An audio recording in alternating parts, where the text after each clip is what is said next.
Today is October 4th, 2006. My name is Rosalind Benjet, and we are here today with Leslie Schultz. And in presence are Sherry Roost, who is taking notes, and Debbie Saya is our videographer. Leslie, tell me about your family. You're from Kansas City? Missouri. I was born in Kansas City. I have two sisters. I had two sisters. I just lost one of my sisters recently, and a brother. I was the youngest of four, and we had an idyllic life in Kansas City. My father was very, very involved and active in the community. We just enjoyed life. He taught confirmation for over 20 years, and all of us at one time or another were in his classes, along with all my cousins, and we were very, very close. We did a lot together. Growing up, that's what it was. It was all family. How did your family get to Kansas City? My grandfather came from Russia, and he met a lawnsman in New York City. And he said, I got another cousin, a friend, a neighbor, somebody else who's in Kansas City, Missouri. And he bought a ticket, and that was exactly how much money he had to get to Kansas City. And when he got there, he was broke and moved in with this guy and then started his own tailoring shop. Mm-hmm. And to be honest with you, I don't know how my father's parents got to Kansas City. Probably the same way. They died before I was born. So probably they got there the same way. Approximately when do you think it was that your grandfather did get there? Well, it depends on which grandfather. Well, one of them, my father was born in Russia, and they came to the United States in 1905. And my mother was born in Kansas City, actually born in the United States. And I don't know exactly when her mother and parents came to the United States. I just don't know. It's the late 1800s, I'm sure, and then Kansas City, the early 1900s. Mm-hmm. And what did your parents do for a living? My father was a printer.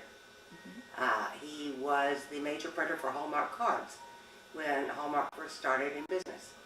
And that was his business for years. He started out selling newspapers on the street corners as a young boy. And then he and his best friend found that they could buy a run-down, falling apart printing company, little tiny place with all hand presses. Of course, that's all they had in those days. And that's what he did. He was a printer. Mm-hmm. And did your family attend a synagogue? Very much involved in the conservative synagogue, Beth Shalom, in Kansas City, and that's where I grew up. Mm-hmm. And what was the extent of your family's participation? What did they do?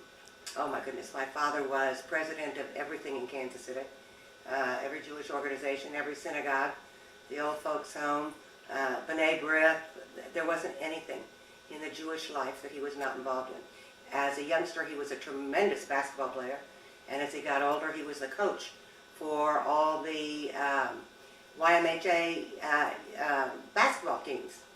Did that for years and years and years, and then started teaching, as I mentioned, confirmation class, and then got to know even more people. Mm-hmm. I don't think there was anybody in Kansas City that didn't know him. When my father died in 1984, there were 1,300 people signed the guest book. It was overwhelming to us, all these people we didn't even know and whose lives he had touched. Mm-hmm. How did your family celebrate Jewish holidays? We were very much involved with Passover, of course, and Rosh Hashanah, Yom Kippur. We broke the fast at aunt and uncle's every year without fail. My mother was a great believer that we spend time together as a family. She always had this saying that everybody says today also, you can pick your friends, but you can't pick your family. And since you can't pick your family, you have to be responsible to and for them.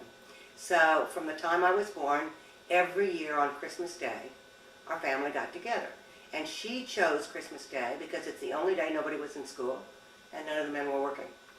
And everybody had an excuse, had no excuse rather, not to come and be together with the family. We do that to this day. To this day, everybody in our family goes to Kansas City, and we are together. This is on my mother's side of the family. Mm-hmm. And we are together on Christmas Day. That's neat. Tell me about your education. Where did you start school? I went to school at a little school in Kansas, Prairie Village. Then I went to Southwest High School, and then my parents transferred me to Barstow High School, which was a private girls' school in Kansas City. And from there I went to Colorado Women's College in Denver. And after that I came back to Dallas, where I met Howard on a blind date. In Dallas or in I'm sorry, in Kansas City. In Kansas City. I went back to Kansas City. Okay. I went back to Kansas City after college. Yes. And met Howard on a blind date. Ah, In Kansas City. in Kansas City. And what was he doing there? He was working in the retail industry. He was with Peck's department store. And actually his mother was very concerned that he wasn't dating any nice Jewish girls. And she heard about this lovely Jewish girl who worked at a very fine men's store, Jack Henry's on the plaza. And she went to meet her. And it was my sister. And my sister started chatting with Howard's mother and discovered that Howard was a little too young for her. So she suggested that he call me. And Howard and I went out on a blind date, and that was that. We met on February 9th, and we married on July 1st. Short moved to engagement? Teaneck, yeah, very short. Moved to Teaneck, New Jersey. The interesting thing is, in April, he left to go back. He got a transfer to work at Allied Stores in New York City. And so most of our courtship was by mail and by telephone. And I really think we got to know each other pretty well by mail. You can say a lot more in a letter sometimes than you will say face to face. Let's go back a minute to being a teenager in Kansas City. Were you active in Jewish youth groups or Very involved high school groups? Very involved in BBYO, very involved in USY. And from the time I was 11 until I was 18, I went to Jewish camps, Camp Ramah, every summer, until I was a junior counselor the last year, before I went away to college. And after college, I didn't go back to camp anymore. But very involved in Jewish youth groups. It was fun. It was fun. In Kansas City, there aren't that many Jewish people. So if you want to have a Jewish life, you have to put yourself out there and do something. And where did you live after you were married? The first place we lived was in Teaneck, New Jersey, and we were there for a year, and we moved to Minneapolis, Minnesota when Howard got a transfer, and we were there for a year, and then we moved here in 1964. And what brought you to Dallas? Another job opportunity. Howard had an opportunity to go to work as controller of Skiller's drugstore, which is long gone. Zales bought Skiller's, and after that he went to work for Sanger Harris. What were your impressions of the city when you arrived? Of Dallas? Yes. Scared the life out of me. We drove down Highway 35, and as we approached the city, the first thing we saw was this huge billboard. The John Birch Society welcomes you to Dallas, Texas. It frightened me. We had Janie at that point in time, and the first thing I did was start looking for Jewish preschools, because there was no question in my mind our kids were going to go to some kind of Jewish school. That John Birch Society really frightened me. When we had been here, I think it was about 8 or 9 months, and Howard was still working at Skiller's, I went in one day and I bought these really cute little coffee cups. And inside each one of them was a little note that said, Zionism is racism. And it only solidified my feeling that if we were going to bring up a family here, we would have to do something on our own to make sure that they knew who they were and what their roots were and what we expected of them as Jews in Dallas, Texas. And that's what we did. What was the Jewish community like at that time In Dallas? in Dallas? Well, it was very small. The interesting thing is, I think maybe for the first 10 or 15 years that we were here, I could have counted on the fingers of one hand the number of people I knew who were from Dallas. Nobody was from Dallas, which was really quite nice because everybody welcomed you. You didn't feel like an outsider because everybody was an outsider. And of course, as the years have gone by, we met many, many more people who are from here. But at that point in time, almost everybody we met was from someplace else. And it was a nice community. It was easy to get to know people. We were members of Shereth Israel. It was a nice family-oriented synagogue, not really, really big. We put our children, as each one came along, into Akiba Academy, because as I mentioned, it was the only Jewish day school at the time here, that this was very important to us for their future. It was the Reform community, we didn't even know and we didn't even see. They lived in a different world than we did if you belonged to Sheriff or if you had a child in the day school. And of course, that's where our friends came from. Right. Your children make your friends for you, actually. And that's what happened with us. And what year was it when you came to Dallas? We came to Dallas in 1964. 64. You were involved with Akiba for a very long time. I still am. Children and I still am. yes. I think it's been part of the love of my life. Howard was never really happy with this idea of a day school. Coming from New Jersey, schools closed on Rosh Hashanah and Yom Kippur. You know, everybody was Jewish. No matter where you went, everybody was Jewish. And he agreed that we could keep the kids in Akiba until they were 3rd or 4th grade, until they could really learn to read and write. And then they'd go to public school. Well, by that time, he was so in love with the school and became very involved himself that there was no question that we were going to take our children out. The community of Akiba was very small also. It was a battle in those days. Federation was not a major supporter of the school. When they became a major supporter of the school, there were even comments made that people would not give money to Federation because Federation was subsidizing a ghetto, quote, ghetto school. It was a very difficult, hard road to hoe sometimes, being an Akiba parent. But the schooling was so good, and our children were thriving. And so that was what we were going to stick with. That was the best thing for them and a good thing for us. And of course, as the years have gone by and the school has grown and changed and gone through all kinds of metamorphosis, as schools always do, we are thrilled with what we did. 8 of our 9 grandchildren, the 8 who live in Dallas, now go to Akiba. And their parents all had choices. We never put any pressure on them, but they're all there because they remember the education and the caring and the loving that they got from the school. How has the school evolved? Well, there were changes. In the beginning, it was always considered an Orthodox school.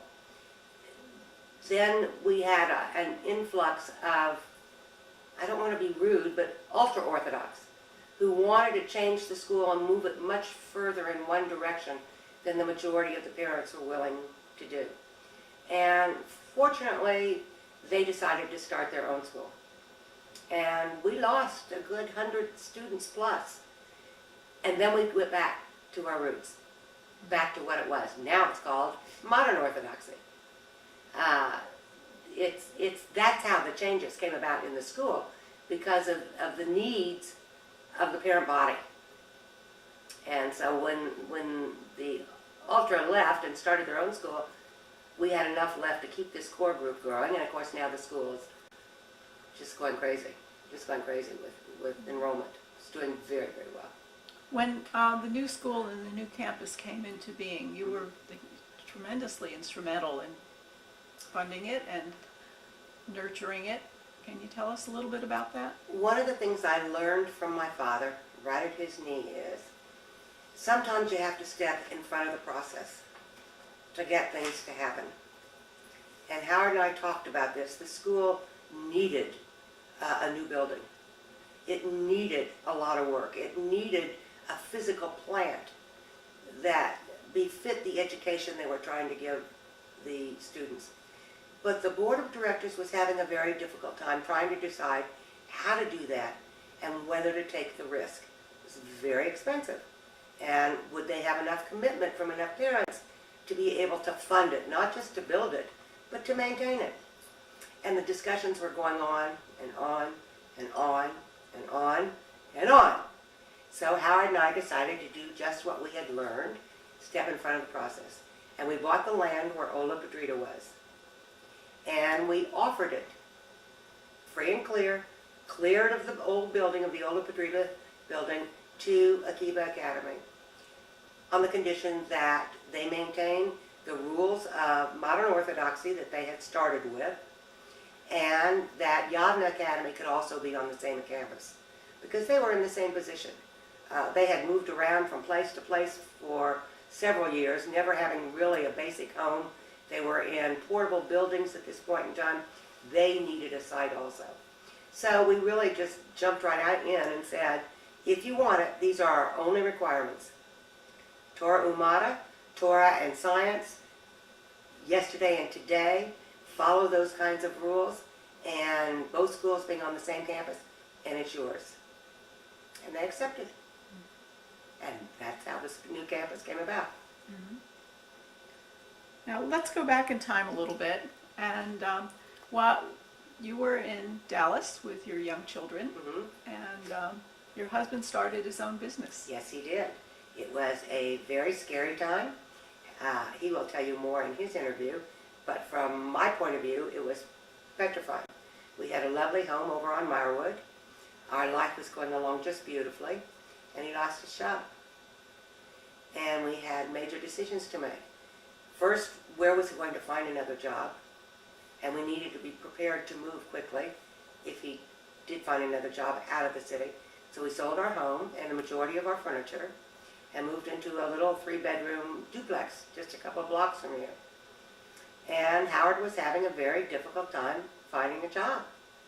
It was not easy. He was a little older, and those were the days where nobody was going to hire anybody who was older than 40. It was just very difficult. And so he decided to try something that he had done in his own department at Sanger Harris. And I don't know if you want me to describe it or you want it from Howard. Let's let him do that. I think it would be a great idea. He does it better than I do. Mm-hmm. But it's nice to hear from the women's point of view. Yeah. It was a frightening time, and then when the business started to take off, it became incredibly exciting.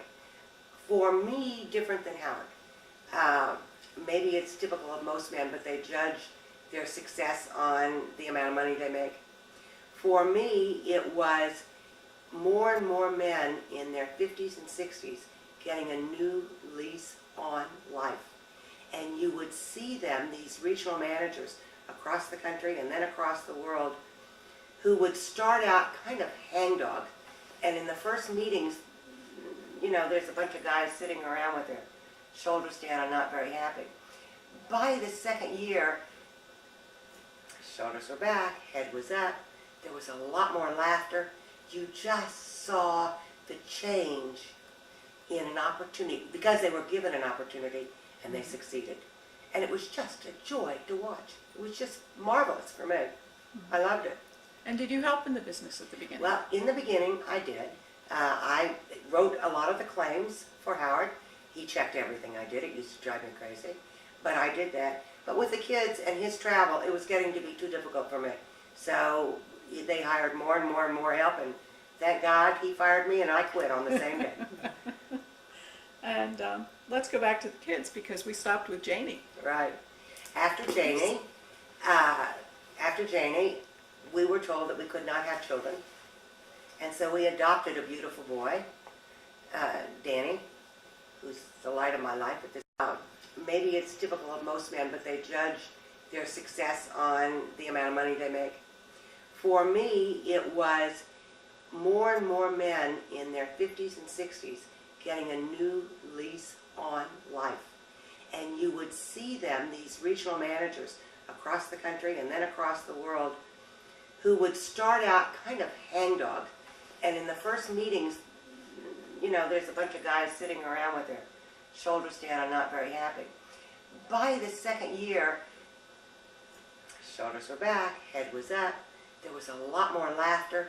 You just saw the change in an opportunity, because they were given an opportunity and they succeeded. And it was just a joy to watch. It was just marvelous for me. I loved it. And did you help in the business at the beginning? Well, in the beginning, I did. I wrote a lot of the claims for Howard. He checked everything I did. It used to drive me crazy. But I did that. But with the kids and his travel, it was getting to be too difficult for me. So they hired more and more and more help, and thank God he fired me and I quit on the same day. And let's go back to the kids, because we stopped with Janie. Right. After Janie, after Janie, we were told that we could not have children. And so we adopted a beautiful boy, Danny, who's the light of my life at this point in time. Danny is a pilot with Continental Express. I'm sorry, just moved up to Continental. Please, Continental. And he's just moving from Burlington, Vermont to Houston, so we will have all three of our children in Texas. Our youngest is Andy. Andy worked with Howard for many, many years until he sold the company, and that was fun. Danny has one little girl, Abigail Ida, and Andy has 4 children, and Janie has 4. So we have 9 grandchildren. Rosalind. I had no control over the numbers or the sexes or anything about it. I just enjoyed and fell over all of them. But you became interested in the idea of a conference center, too. I had been planning Howard's meetings nationally for 16 years. My youngest left for college.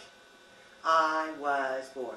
All those years, besides working with Howard on his meetings, I had volunteered and volunteered and volunteered and volunteered, and I decided I needed to do something for me.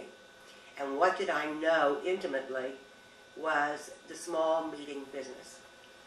And I had had many difficulties over the years planning meetings for 25 to 50 people. So I decided to build a conference center in my own image of what I felt that size group needed.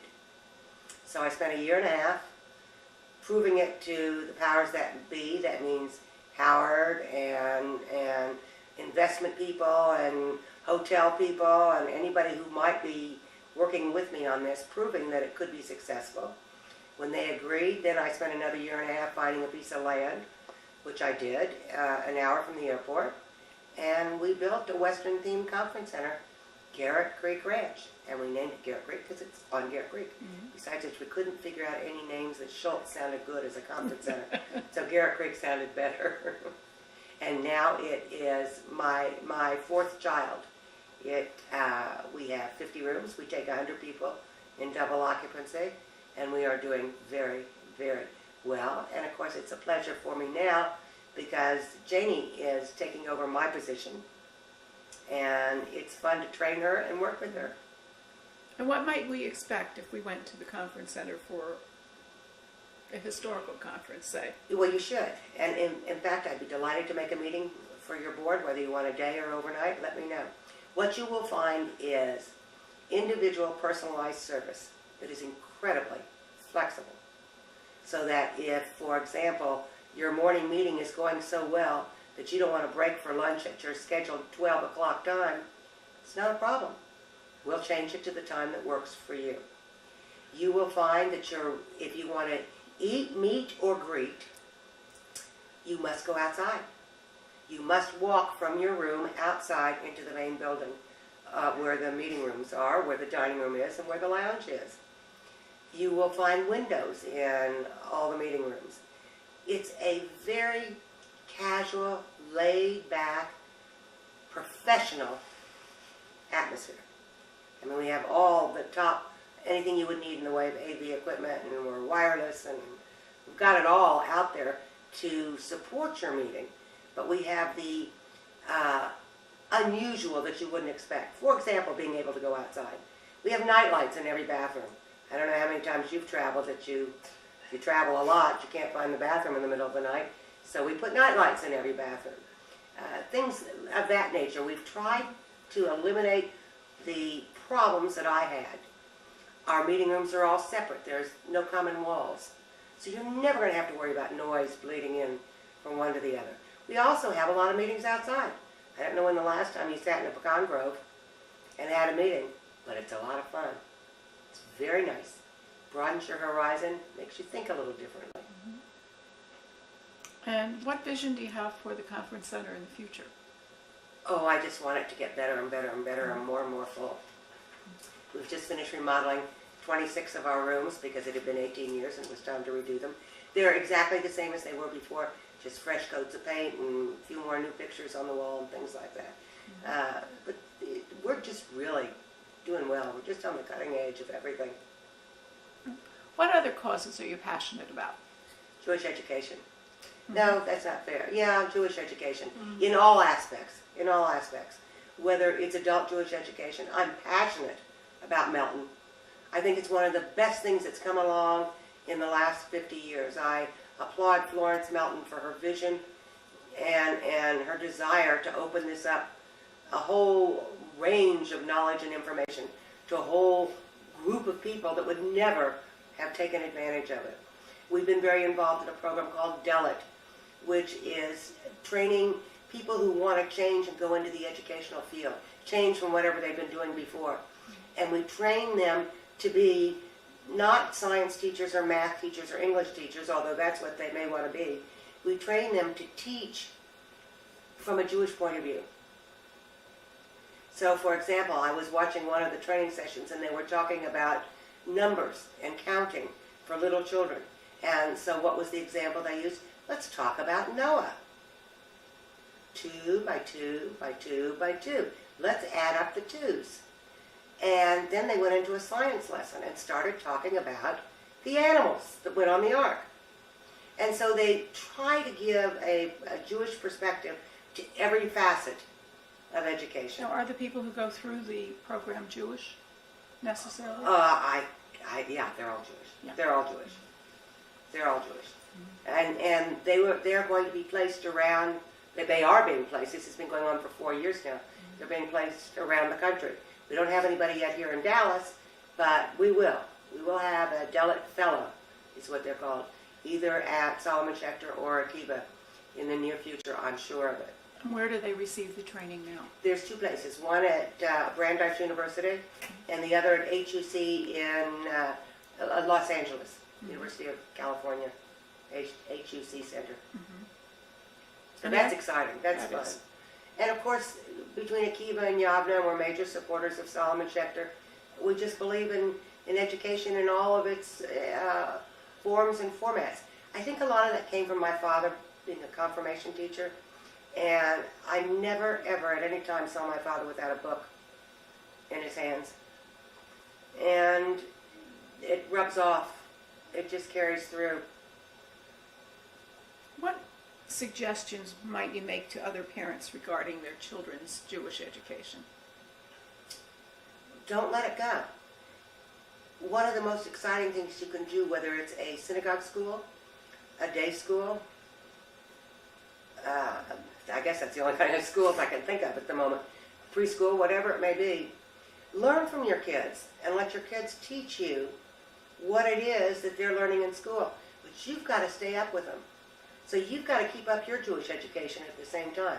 That's the best advice I can give to any parent of a Jewish child today. Keep up with your kids' education and try to be a step or two ahead of them. Can you tell us about your family today and about your grandchildren? Oh my goodness, the light of my life. The lights of my life. As I said, they're all at Akiba. The oldest, Ben, is 13. His bar mitzvah will be in a month. He just had his first aliyah at Akiba. He was very, very excited about that, as we were. We were all there to see him. His next is his sister. Do you want me to give you their names or their ages? Yes, sure. Next is Daya. These are Janie's children. Next is Daya, who is age 10 and in the 5th grade. Next is Adina. Daya, by the way, is a gymnast. Next is Adina. Adina is a 9, or almost 9, and she is in 2nd grade. And she's an artist. Then their youngest is Micah, who is 6. And Micah's just an all-around little boy. It's the cutest thing you ever seen. Then Danny, my son Danny, has Abigail Ida, who just turned 5. And she is a chatterbox, who is the most inventive, creative child I've ever seen, who can make up the most wonderful stories. I hope she'll be an authoress when she grows up. Andy has 4. His oldest is Zachary, who is 10. Zachary is an athlete. All of his children are athletes, actually. Next is Gabriella. Gabriella is 9, and she's also an athlete. She could be a marvelous little cheerleader. She's a gung-ho little girl. Then we have Sam. Sam is 7, and Sam will take on any sport any kind. You should see him play golf. You cannot believe how this kid can hit a golf ball at that age. And then the youngest is Max Jordan, who is just 2. And they're just, of course, the best grandchildren on earth. Of course. I'm only a little prejudiced. Mm-hmm. And who are your role models? My father, my husband, my daughter. And Truly. what are you most proud of? I'm most proud that my children have followed pretty much the same path that Howard and I have in giving back to the community, in being as actively involved, besides giving their own resources, without us having to say anything. When they were very little, from the beginning, I required all my children to give 10% of everything they got, whether it was a bat mitzvah, bar mitzvah, birthday gift, whatever money they had to give 10% away. And they still do that to this day. Not because I tell them to, because now they're adults, but because it's ingrained and they follow through. And that makes us very proud to see what they do. I don't always agree with the things they support, but they're active and they're involved. And they participate not just with their money, but with their hands and their hearts. I learned something interesting. Howard's very involved in JDC, the Joint Distribution Committee. And we went to Argentina several years ago during the height of the collapse of the Jewish community there. And I saw what I call the power of one. I saw one woman see a need. There were no facilities for children from birth to 3 years of age. She had no money, she had no backing, and she had no support, and she started a program for these children. I met a woman in the town of Moisesville, little tiny Moisesville, who saw a need that their community needed a hospital. In order to go to the hospital, you had to drive 4 or 5 hours. If you needed any testing done, you had to drive 4 or 5 hours, then wait a week to 10 days, and then drive back to get your results. She prevailed upon the governor of that region, and she got a hospital built. Now, this wasn't just for Jews. This is for the whole area. I saw a man at Hillel, a young man at Hillel, who said to us, I'm going to change this world that I live in. I'm going to make it better for my parents, I'm going to make it better for my friends, and I'm going to make it better for me. So it just hit me, the impact that one person can make, sometimes in big ways, sometimes in very small ways. But that power of one can change the world. And I hope that each of my children will become those kinds of powers of one. Is there anything that you would like to add? I'm thrilled with the Jewish Historical Society. I think if you don't know your roots and where you came from, you have no idea where you're going. I worry sometimes that people forget about, or will forget about, World War II and the Holocaust. Just like we don't even talk about World War I or the Civil War or back to the Revolutionary War unless you're studying history. So if we in Dallas don't have a good record of what we were like in the beginning and what got us to where we are today, and did that impact on where we're heading in the future, we would be in trouble.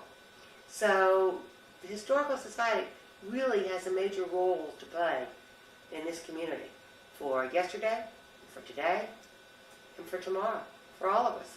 Mm-hmm. Well, we're trying. Debbie, You're doing it. Could we walk around? Sam and Ida Weil. He was a shoemaker.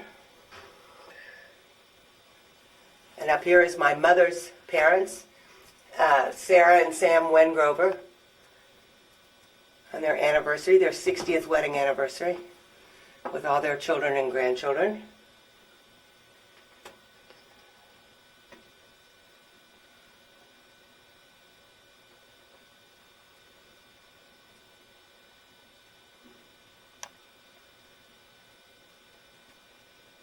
We're very fortunate to have 5 generations in our family. My grandmother, my mother, my sister, her daughter, and her twins.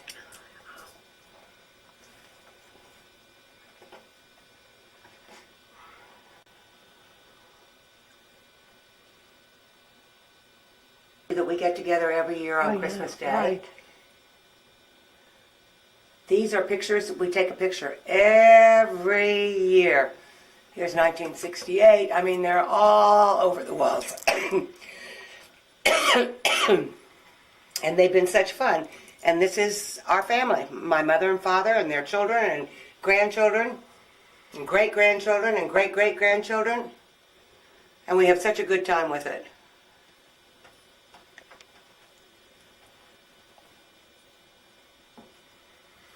What was your maiden name? Vile.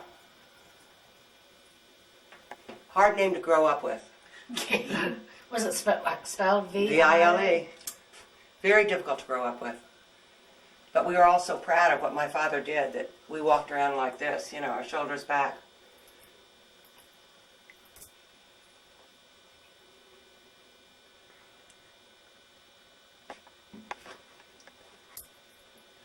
I'll show you Howard's father. Okay. And then after his father passed away, his mother married Bernard Webster. Here's Howard as a little boy. And this is his mother on her wedding day.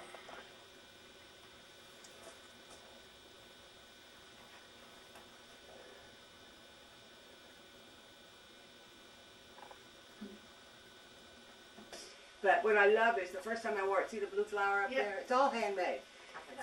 The first time I wore it, somebody burned a hole in it with a cigarette. And my grandmother was so upset that she crocheted the little blue flower. I love it. So that always reminds me. But when there was nobody left to wear it, and it was packed away in blue tissue, I said, the heck with that, I framed it. That's fair. I couldn't let my grandchildren wear it. It's way too fragile. Yeah. It'll fall apart. It'll fall apart. Those are just things I've collected over the years. No, If there's anything I don't collect. Here, I'll show you some collections while she's taking pictures. This is neat because they're all funny.